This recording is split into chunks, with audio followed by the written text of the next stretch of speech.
कमलानंद महाराज जी हैं। आप पूर्व में कमल टावरी के नाम से जाने जाते थे, आईएएस ऑफिसर है, चीफ सेक्रेटरी भारत सरकार है।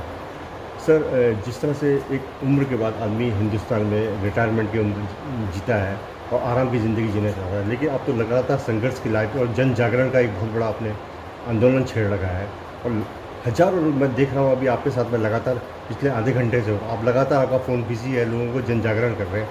ज़रा बताइए आप इस विषय में आप क्या कहना चाहते हैं? भट्ट जी, एक तो सबको प्रणाम मेरा। मैं 78 साल का हूँ, आर्मी में रहा हूँ, आईएएस में रहा हूँ और एक बहुत जिम्मेवार और कर्तव्य वाला तो मैं छोड़ नहीं सकता हूँ उस काम को, मेरा कर्तव्य है। देखिए कितने बड़े दुर्भाग्य की बात है कि दुनिया कहाँ के कहाँ जा रही है और हम अपनी पहचान के लिए, अस्तित्व के लिए लड़ रहे। हम हिंदू हैं, हम शाकाहारी हैं, हम गाय की पूजा करते हैं, हम जय जगत की बात करते हैं, हम वसुदेव कुटुंबकम की बात करते हैं। इससे ज़्यादा शर्म, तो ये शर्म सुनते सुनते सुनते लगा कि अपन क्या कर सकते हैं। तो अपन क्या करते में आया कि अब कमल टावरी छोड़कर भाई कमलानंद बनो। पत्रकार प्रेरित पर्यावरणीय परिवर्तन, संतों से समृद्धि, गायों से वृद्धि, अच्छे लोगों का अभिनंदन, जाम्बोद मिशन। तो मेरा मोटा ये है कि दिल में एक बहुत बड़ा दर्द है और उस दर्द को हम दूर करने के लिए दर्द की दवा के रूप में जन आंदोलन, जागो, अपने परंपरा को, सनातन को समझो, पहचानो, चुनौतियाँ समझो।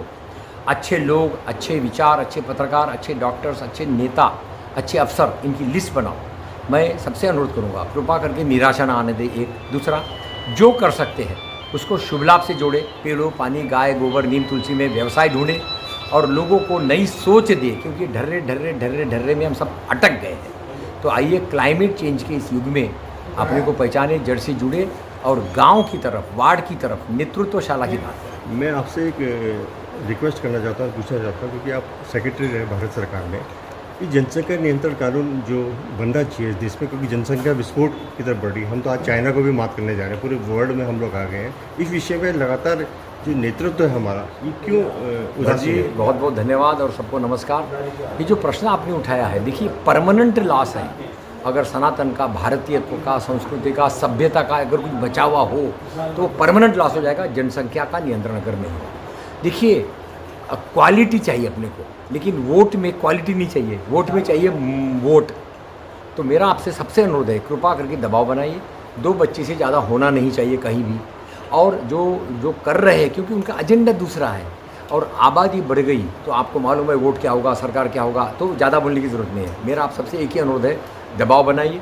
अपने एमएलए, एमपी, वार्ड, गांव, जाति, समाज, सब तरह बोलिए कि हमको क्वालिटी चाहिए या भीड़ चाहिए, और भीड़ जिनको चाहिए उनको कैसे प्रश्न करें। तो एक चर्चा का स्तर बढ़ाइए और दबाव बनाने। अच्छा, राज्य सरकार क्यों नहीं कर सकती? हम जिला परिषद में क्यों नहीं पास कर सकते हैं कि दो बच्चे से ज़्यादा जिनकी होगी उनको कोई सुविधा नहीं मिलेगी? हमको वार्ड पकड़ना पड़ेगा, कॉन्शियसनेस बढ़ाना साहेब, सबसे ज़्यादा महिलाओं को पकड़ना पड़ेगा। महिलाओं के माध्यम से ये प्रभावी होगा और केवल कानून से कुछ नहीं होगा। मैं सबको प्रणाम करता हूँ कि आप कृपा करके इस पर दबाव बनाइए, लॉबी बनाइए, गुटबाजी बनाइए और ये 2 बच्चों वाला मामला देश को ख़त्म कर देगा अगर ये अंकुश नहीं लगाएगा। शुभकामनाएं भट्ट जी, आपको बहुत बहुत धन्यवाद। ठीक है।